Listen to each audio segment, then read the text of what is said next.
Tech news TV को subscribe करें और लेटेस्ट न्यूज़ सबसे पहले पाने के लिए बेल आइकॉन प्रेस करें।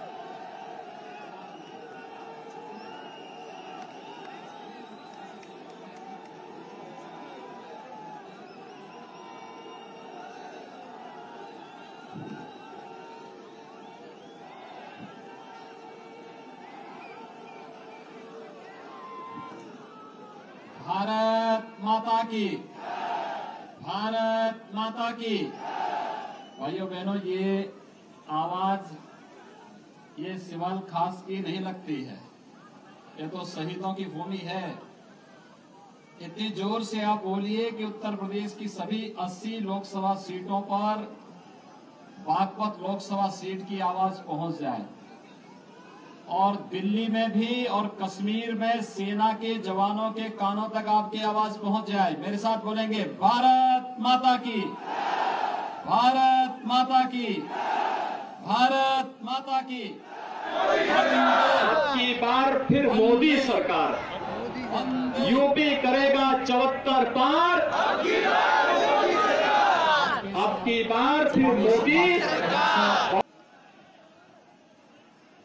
इस क्षेत्र के अत्यंत प्रतिष्ठित नागरिक सम्मानित श्री रविकरण जी, केंद्रीय मंत्री और आपके लोकप्रिय सांसद और वर्तमान में प्रत्याशी डॉक्टर सत्यपाल सिंह जी, जिला के अध्यक्ष श्री रविंद्र भड़ाना जी,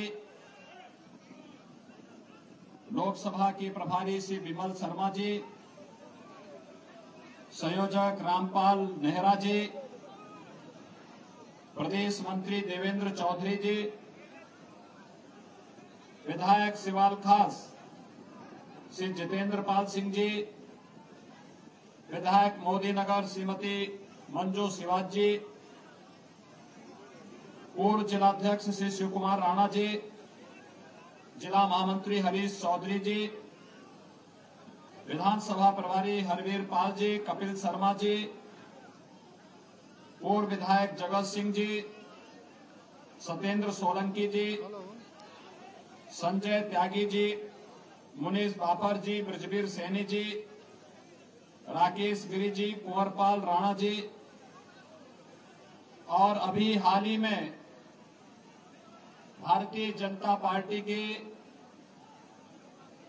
इस राष्ट्रवादी मिशन में सहभागी बनने के लिए हमारे साथ में जुड़े बहुत प्रतिष्ठित नेता, 6 बार विधायक रहे, 2 बार उत्तर प्रदेश सरकार में मंत्री रहे, चौधरी वीरेंद्र सिंह जी और उनके साथ आए हुए सभी भाइयों बहनों, मैं सबसे पहले कारगिल शहीद राजेंद्र सिंह जी को विनम्र श्रद्धांजलि अर्पित करता हूं। इस देश की आजादी के लिए जिन अमर सपूतों ने 1857 में मेरठ से प्रथम स्वातंत्र समर का शुभारंभ किया था, यह धरती उसी क्रांति की धरती है। स्वाभाविक रूप से उस धरती से निकला हुआ हर जवान, चाहे वह कारगिल शहीद राजेंद्र सिंह जी हो या 1857 में धन सिंह गुर्जर के नेतृत्व में क्रांति की जो अलख जगाई गई थी, उन सब को भी नमन करता हूं। भाइयों बहनों, एक और हम इन देश के बहादुर जवानों को, जिनके कारण हमें सुरक्षा प्राप्त हो पा रही है और जिनके कारण, जिनके पुरुषार्थ से 130 करोड़ का हर भारतीय अपने आप को सुरक्षित महसूस कर रहा है। आपने कल कांग्रेस का घोषणा पत्र देखा होगा। ऐसा नहीं लगता कि ये किसी राष्ट्रीय दल का घोषणा पत्र है। ऐसे लगता है जैसे शहरी नक्सलियों ने कांग्रेस के अंदर घुसपैठ करके कांग्रेस पार्टी को ही हाईजैक कर लिया हो और ऐसा शर्मनाक दृश्य देश के सामने कांग्रेस पार्टी और उसके जुड़े हुए सहयोगी दल पैदा करना चाहते हैं। कांग्रेस के द्वारा अपने घोषणा पत्र में ये कहना कि कांग्रेस पार्टी अगर सत्ता में आएगी तो आतंकवाद और आतंकी गतिविधियों में लिप्त तत्वों के खिलाफ होने वाली देशद्रोह की कार्रवाई को समाप्त कर देगी, अत्यंत शर्मनाक है और भारत की सुरक्षा के सामने गंभीर चुनौती भी प्रस्तुत करता है। भाइयों बहनों, हमारा बहादुर जवान किस तेजी के साथ और किन परिस्थितियों में -40 डिग्री टेम्परेचर में भी जम्मू कश्मीर की सीमाओं पर रह करके भारत की सुरक्षा का दायित्व निभाता है, पाकिस्तान के छक्के छुड़ाता है, आतंकवाद की कमर तोड़ता है। लेकिन कांग्रेस ने कल अपने घोषणा पत्र में कहा है कि जो सेना और अर्धसेना बलों के जवानों को विशेष अधिकार मिले हैं, इन अधिकारों को कांग्रेस वापस ले लेगी और आतंकवादियों को अधिकार देगी। अत्यंत शर्मनाक है। इस देश को कांग्रेस और उसके सहयोगियों को पूरी तरह खारिज करना चाहिए। ये इसलिए भी महत्वपूर्ण है क्योंकि बागपत लोकसभा सीट कांग्रेस प्रत्याशी नहीं उतार रही है। कांग्रेस कह रहे हैं कि एक युवराज कांग्रेस में होंगे, एक युवराज लोकदल में होंगे और युवराजों के भरोसे इस देश की सुरक्षा अगर आपने छोड़ेगी तो वही बंटाधार करेंगे जो अपने घोषणा पत्र में इन्होंने कहा है कि हम आतंकवादियों को अधिकार दे देंगे, सेना के अधिकार को वापस ले लेंगे और आतंकवादियों से कहेंगे कि वे गोली चलाएं, सेना से कहेंगे वे गोली न चलाएं और जब निर्दोष लोग मारे जाएंगे तो कांग्रेस के नेता फिर कहेंगे कि हम देख रहे हैं और देखेंगे। ये लोग कर कुछ नहीं सकते। आज आप देख रहे होंगे भाइयों बहनों, इस देश के लिए 26 मई 2014 के दिन अत्यंत ही एक युग परिवर्तन का दिन था और मैं इसको युग परिवर्तन का दिन इसलिए कहता हूं, इस दिन देश के प्रधानमंत्री के रूप में श्री नरेंद्र मोदी जी ने बागडोर अपने हाथ में ली और मोदी जी के द्वारा बागडोर अपने हाथ में लेने के बाद पूरे देश के अंदर एक विश्वास का वातावरण बना था।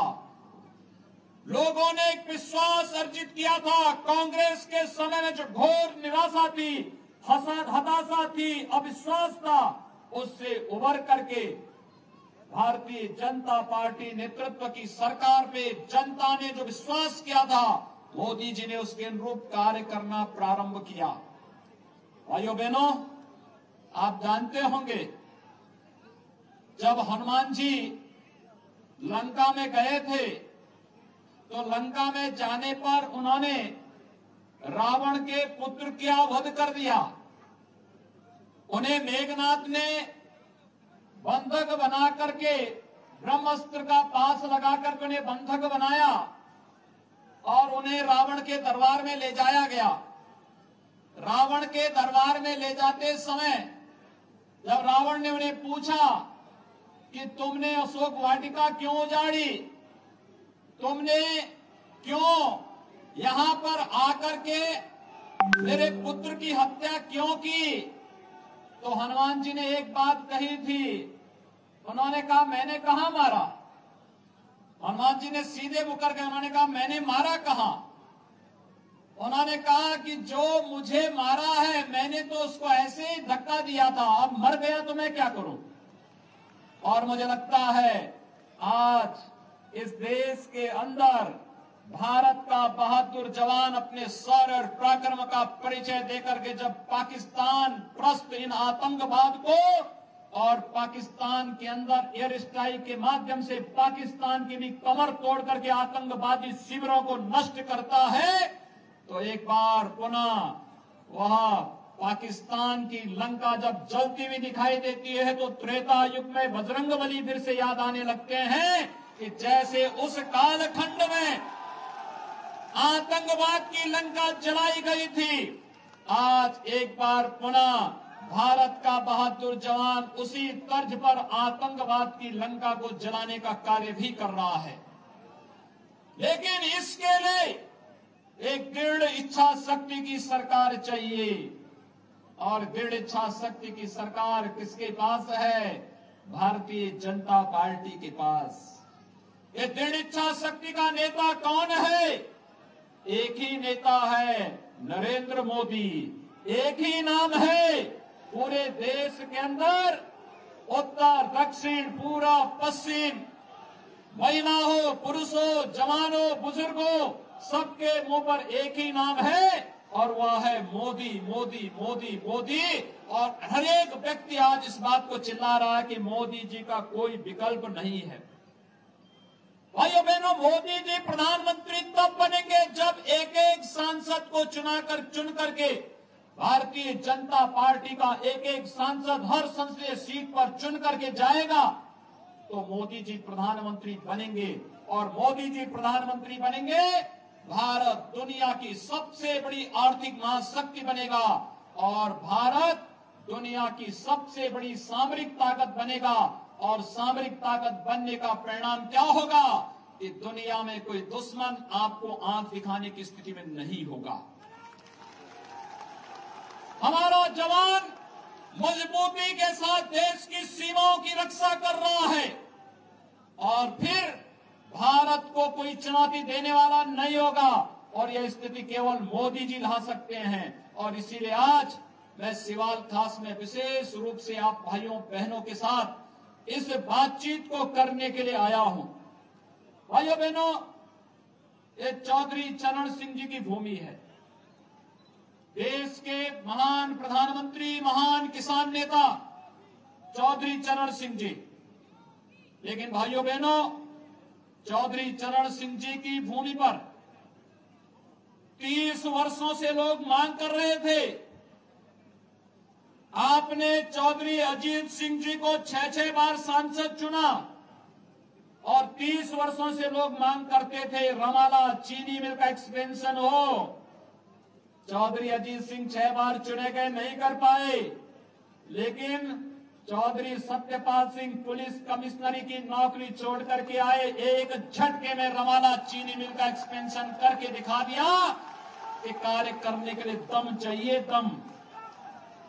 कार्य करने के लिए इच्छा शक्ति चाहिए और वो इच्छा शक्ति चौधरी सत्यपाल सिंह ने करके दिखाया है। आपने 2 लाख वोटों से चुनाव जिता करके भेजा, उन्होंने एक झटके में कर्जा उतार करके दिखा दिया कि रमाला चीनी मिल भी बनेगी, उसका विस्तारीकरण भी होगा। और यहाँ पर जो एक किनौनी की चीनी मिल है, इसका 6 वर्षों का गन्ना मूल्य का भुगतान भी उन्होंने श्री जितेंद्र पाल सिंह जी हमारे विधायक जी के साथ मिल करके पिछले वर्ष का कराया है।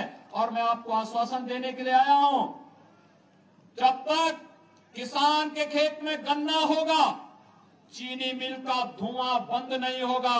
और जब तक एक एक चीनी मिल का गन्ना मूल्य का भुगतान नहीं हो जाता है, हमारी सरकार और हम लोग चैन से नहीं बैठेंगे, एक एक पाई का भुगतान करके दिखाएंगे।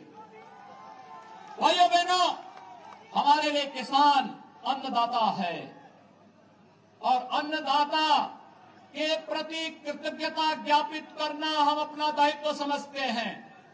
इसलिए समझते हैं क्योंकि चौधरी चरण सिंह जी ने किसानों के प्रति हमें ये प्रेरणा प्रदान की। लेकिन मैं पूछना चाहता हूं, उनके पुत्र और उनके पौत्र में किसान के कोई गुण है? उनको तो पता ही नहीं होगा। वे एक बार पूछ रहे थे कि गन्ना आम के पेड़ पे लगता है या यूकेलिप्टस के पेड़ पे लगता है।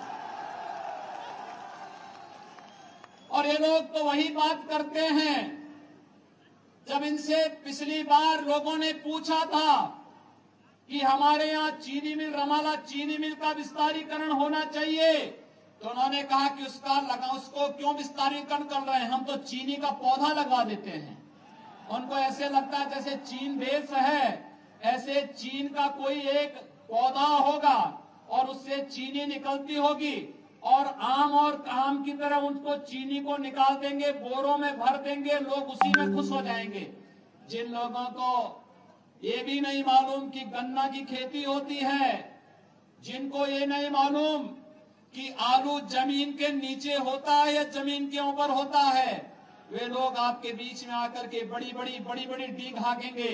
और इसलिए भाइयों बहनों, इसमें कभी उनके चक्कर में फंसने की आवश्यकता नहीं। और मैं खास तौर पर आप लोगों से कहूंगा, मैं अभी यहां पर देख रहा था, मुजफ्फरनगर से जुड़े हुए हमारे कार्यकर्ता यहां पर आए हैं और मैंने उनकी पीड़ा को देखा है।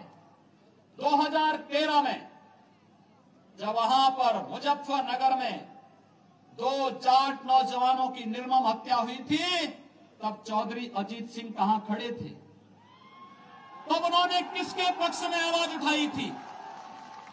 तब उसके बाद उस समय तो उनको जाति की बात याद नहीं आई थी, तब उन्होंने आपकी पीड़ा को नहीं सुना था और दंगाइयों के पक्ष में खड़े होकर के उन्होंने पूरी की पूरी विरासत को कलंकित करने का कार्य किया था। अगर वो हमारे संकट में खड़े नहीं हो सकते तो हमारा भी दायित्व बनता है, हम भी उनके साथ खड़े नहीं हो सकते। उस समय उन्होंने किस प्रकार का वक्तव्य दिया था। और भाइयों बहनों, मैं आपसे यही कहने के लिए आया हूं, आज आप देखते होंगे पिछले 2 वर्ष से हमारी सरकार इस देश के अंदर है और पिछले 2 वर्ष से प्रदेश के अंदर हमारी सरकार है और 5 वर्ष से मोदी जी के नेतृत्व में भारत के अंदर भारतीय जनता पार्टी की सरकार है। 2 वर्ष के दौरान आपने प्रदेश के अंदर के शासन को भी देखा होगा, प्रदेश के अंदर क्या स्थिति थी। मेरे पास यहां पर चौधरी वीरेंद्र सिंह जी हैं, बहुत प्रतिष्ठित नेता हैं। देश के अंदर गुर्जर समाज में इनका परिवार बहुत प्रतिष्ठित परिवार माना जाता है, बहुत प्रतिष्ठित परिवार माना जाता है।